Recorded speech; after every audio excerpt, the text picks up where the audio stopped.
price of Bitcoin is down today. $25,614 is the current price. This is largely in part due to the fact that Binance is being sued by the SEC for securities law violations. What does this mean? How does it affect the price of Bitcoin going forward? And what am I doing with my current open trades? Well, the long and short of it is I got stopped out of my trades from the other day. However, I bought $1 million worth of Ethereum today. And the reason I bought $1 million worth of Ethereum today is somebody offers me nearly a 10% discount in a 24-hour period on any cryptocurrency. I am going to take you up on that offer. This is the trade which I've currently got open. This is the level of which I opened it, and this is the trade in total. So it's currently a $947,000 trade, open from the entry price here of $1,900. And come on, camera here, focus. There we go. Either way, open from the level of $1,786, currently $10,000 in a profit, and I've closed just a small amount of that trade just to cover myself just a little bit. So, should I leave this trade open or should I close it at this point in time? That's an interesting question. For now, I'm leaving it open because I think the market is going to get very, very interesting, especially as time goes on. Now, what are we expecting from the price of Bitcoin? Well, Bitcoin, of course, dropping to the downside like it's made of lead right now. This is the 1 minute chart, but let's stop looking at the 1 minute and look at the 1 hour. Let's have a little bit of perspective over what is currently going on the price of Bitcoin. There's a couple of things that are going on the price of Bitcoin right now. The first thing would be looking at this chart right here. You can see, technically, we got rejected at the level of $27,500. Very, very significant rejection, with the expected drop now potentially being all the way down to about $24,500. That is not off the table, certainly not off the table, as we're back into this other range of liquidity. The other important thing to point out would be the lower level, the lower range in liquidity that we're currently sitting at would take the price of Bitcoin down to about $24,800. So there is potentially more downside to come in the price of Bitcoin at this moment in time. However, at the same time, this could all be FUD and it could be cleared up in a very short period of time. In terms of what's been going on with the price of Ethereum today, of course, yeah, Ethereum's been dropping to the downside as well. Everything's been dropping to the downside. But I wanted to point something out about the price of Ethereum. It's not like BNB that is currently in trouble. And there's a few of these coins that are currently in trouble. If we actually look at the ones that were mentioned in the lawsuit, we can see the basic Solana, Cardano, Polygon, Coti, Algorand, Filecoin, Cosmos, Sandbox, and Decentraland are all mentioned as securities within the lawsuit, not just BNB and BUSD. All of these other cryptocurrencies were mentioned within the lawsuit as securities. Now, because of that, of course, that's causing these market prices to crash right now. Important thing to point out, though, about this, Ethereum is not a security, and that was clarified by the SEC back in 2018. You can see here on the 26th of June 2018. So basically, what's this? 6 years ago to the day, pretty much nearly, on the 14th of June 2018, the US Securities and Exchange Commission's Director of Corporate Finance, William Hinman, announced that the Commission would not be treating Ethereum or Bitcoin as securities. So anything to do with Ethereum and Bitcoin right now, well, that's pretty safe, is that? It's the altcoin stuff that they're trying to capitalize on. And the real question is, why is the SEC really going after the altcoin stuff right now? Does that not tell you anything about how well the XRP case is going? Does that not tell you that they've already lost the XRP case? If we had to look at the price of XRP and how it's performed today, to be honest, still looks pretty healthy to me. Looks like XRP are winning that case right now. Looks like XRP potentially have already won that case, and the SEC aren't going to make the huge bag of cash out of XRP that they thought they were going to. So it's time for the US Securities and Exchange Commission to find a new target, a new cash cow, somebody that can come up with a bit of that crypto moolah that can line their pockets, because that's what these organizations seem like they're built for. When you actually look, FTX, the world's largest Ponzi scheme, was free and able to operate in the USA for several years without oversight. And then all of a sudden, Binance, a company that is constantly searching for ways to abide by regulation, is now being sued by the SEC, but they don't make millions of dollars in political donations. Well, suddenly they're the bad boys now. They're the bad boys. But FTX, that were donating millions to politicians, no, they're perfectly fine. Let them operate their Ponzi scheme. That's not an issue. The SEC, from my perspective, looking at this from the outside, is completely corrupt, because if you pay them money, they ignore your problems. If you don't pay them money, they'll come after you. XRP didn't pay, Binance didn't pay, FTX did. look at the evidence. Now, in terms of what's going on, in terms of my current open trades, what are we looking at right now? Of course, I've mentioned I am in this trade right now. This trade is currently $10,700 in a profit. What am I expecting to do this? Well, I'm going to leave this open for as long as we're above my entry. I'll close it if it comes back down and taps my entry. I'm not interested in holding for a loss.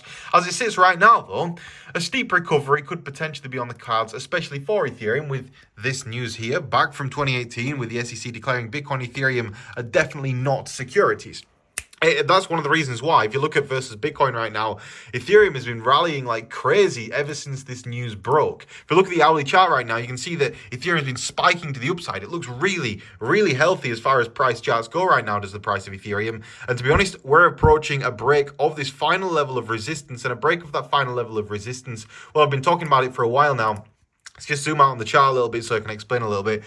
Basically, a break of that final level of resistance on the price of Ethereum, well, that would mean a significant price jump. If I'm to measure the price jump that we could be potentially looking at on the price of Ethereum right now, it'd be up to these levels, around an 8.33% jump in the price of Ethereum versus Bitcoin. At the same time, look, I don't expect Bitcoin's going to spend any time really below $25,000 in the near-term future. It doesn't speak to me as being a very realistic option. Maybe a slight bounce to the downside and then a bounce back to the upside. But either way, we're still technically in this bull flag, and it doesn't look particularly unhealthy. This is just market reacting to news. News funnels its way through the market, and then in the span of a week, everybody's forgotten about it again, and the market continues. Look at XRP's price over the course of the past few years.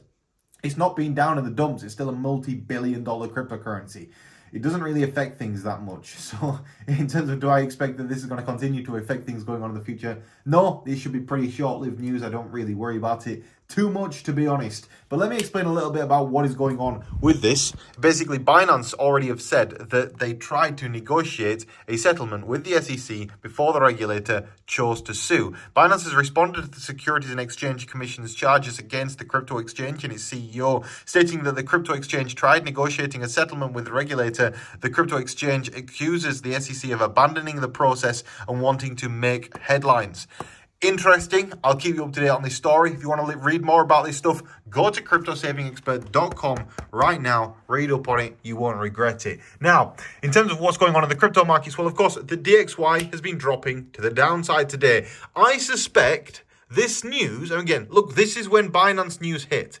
It dropped like a stone. I don't know why the DXY reacted so negatively towards this, but it did. Interesting.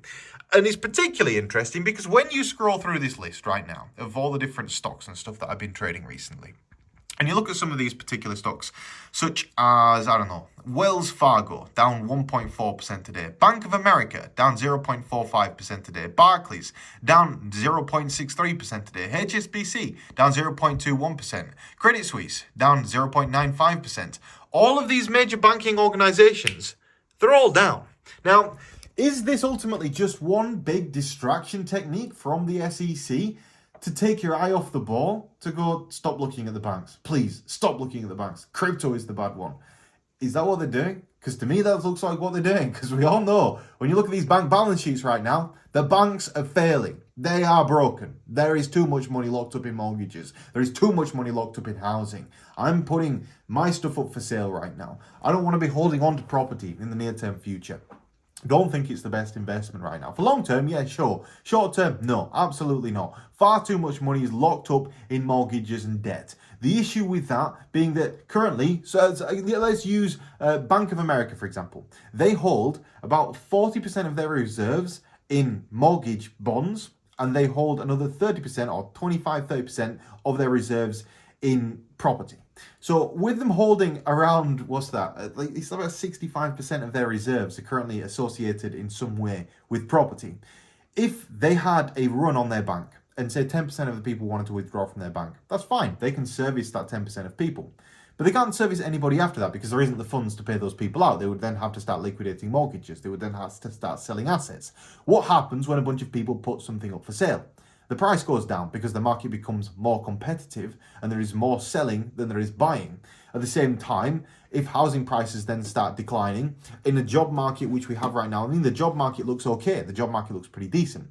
But the point is, wage prices haven't gone up. Inflation is still pretty high. People aren't wealthy. They're not looking to go and buy new, big, expensive houses. And they're not looking to move houses. They're looking to pay down their debts. So the issue with what's going on in the world right now is if a bunch of property goes up for sale, that'll crash the housing market, that'll crash the value of the mortgage bonds that these banks hold. That'll mean that basically these banks are now under collateralized the value of all of those deposits, and thus we will see more banks collapse. I think that's what we're on the verge of right now. I think this is why the Binance SEC lawsuit is coming out right now. And I think that's why cryptocurrency is going to have an amazing 2024. This year, it's going to be topsy-turvy. Sometimes it's going to be up, sometimes it's going to be down. I still think we'll probably still have a pretty good summertime, to be honest. And this is all leading up to a pretty good summertime in the altcoins. But overall, this is just a distraction technique from the bigger picture, which is banks are failing. And the crypto market is in a pretty decent place right now. I don't have a long position on Bitcoin right now, but I do have a long position on Ethereum. If you are interested in trading, check out BYBIT. You'll find it linked in today's video description. Thank you all very much for watching today's video. If you did enjoy it, do drop a like on it. Let's try and get 1,000 likes. I forgot to say that at the start of today's video, so it's not going to happen. But if you wouldn't mind, if you are still watching at this point, do drop a like on it. Make sure you are subscribed to the channel, turn on channel notifications. And thank you all for watching today's video. Have a great day, everybody. Goodbye.